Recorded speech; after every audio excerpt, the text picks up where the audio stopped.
Welcome to This Explainer. Today, we're tackling a feeling that I'm willing to bet almost all of us have felt deep in our bones, even if we couldn't quite put it into words. I want you to picture a sort of modern Babel tower. Just imagine this cold, monolithic stone structure stretching way up into the sky. And inside, there are thousands upon thousands of tiny little cubicles, and every single one is labeled with a job title: engineer, doctor, cleaner, CEO. People are just locked inside these boxes, exchanging coins through narrow slits in the walls, and honestly, they look completely drained. I mean, do you ever get the feeling that you're just a component?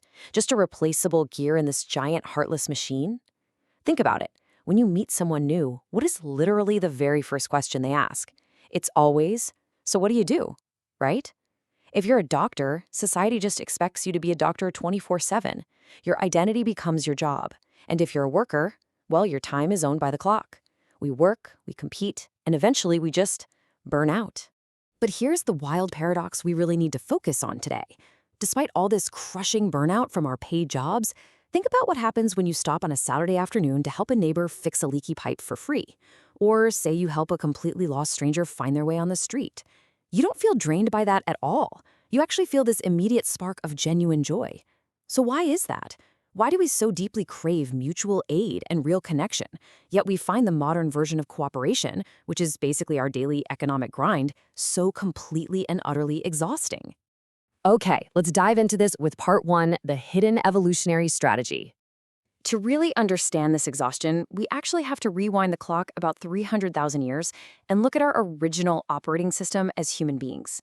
The source material highlights a really fascinating point from evolutionary biologists.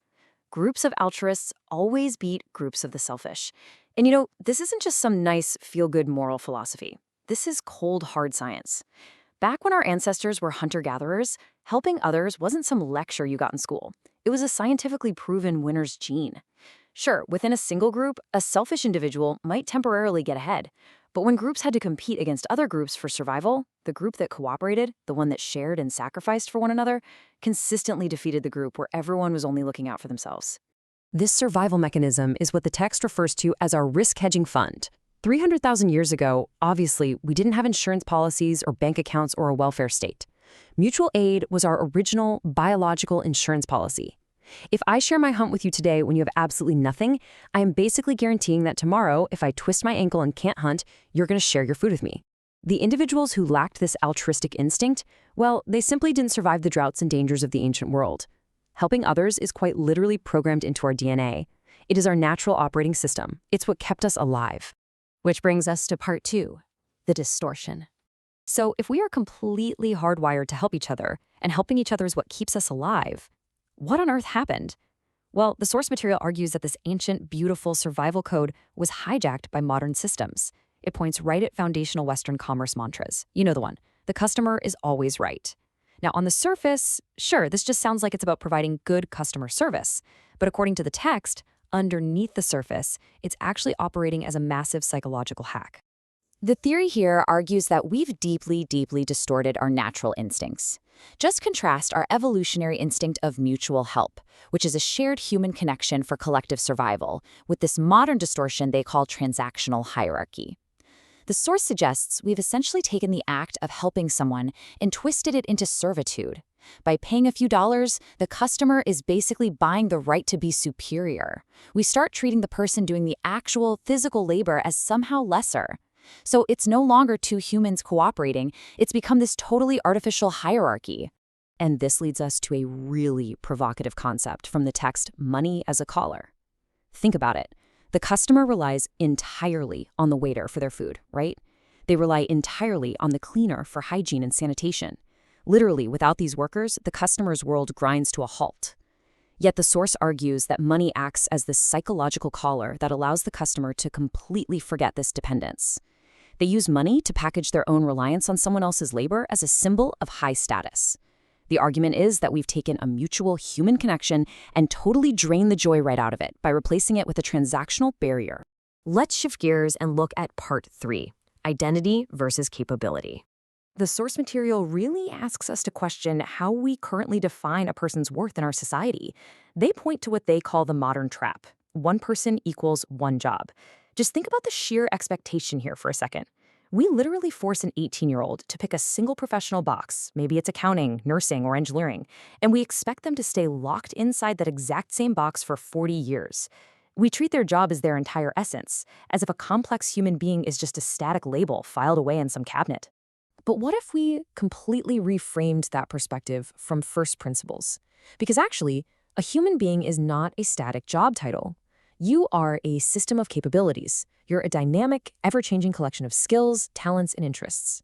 The text argues that society shouldn't demand your entire identity and force you to be, say, a waiter or a lawyer 24/7. Instead, society should only request your specific capability when it's actually needed. Let's make this super concrete. Take a master sculptor, an elite jeweler, and a top-tier surgeon. In our current world, these are three totally separate, walled-off identities. But fundamentally, they all share the exact same core gift: incredible hand-eye coordination and fine motor skills. In our current system, if you choose to be a surgeon, you effectively have to kill off the sculptor and the jeweler inside of you. But in a system of capabilities, you aren't defined by one title. You simply apply your core gifts where they are needed, and honestly where you actually want to use them. Which brings us to our outro, the vision of a new protocol. So how do the sources propose we actually fix this mass exhaustion and stop treating humans like replaceable gears? They point towards something called the Decentralized Social Protocol, and it has three core pillars. First is existential equality. This is a world where your survival is guaranteed as a baseline. Your right to exist isn't something you have to constantly earn by selling your time to a corporation. Second is time sovereignty. This means your time belongs to you, by default, not to an employer. And third, capability pools. This means replacing fixed, lifelong jobs with dynamic pools of skills that society can draw upon, based on real-time, transparent data coordination. So how would this actually play out in real life?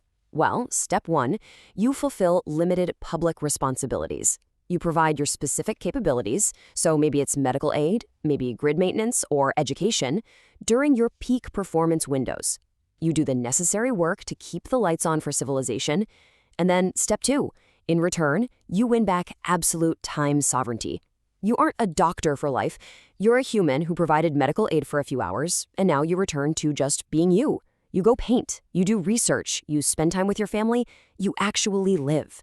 In this framework, society exists for the person, not the other way around.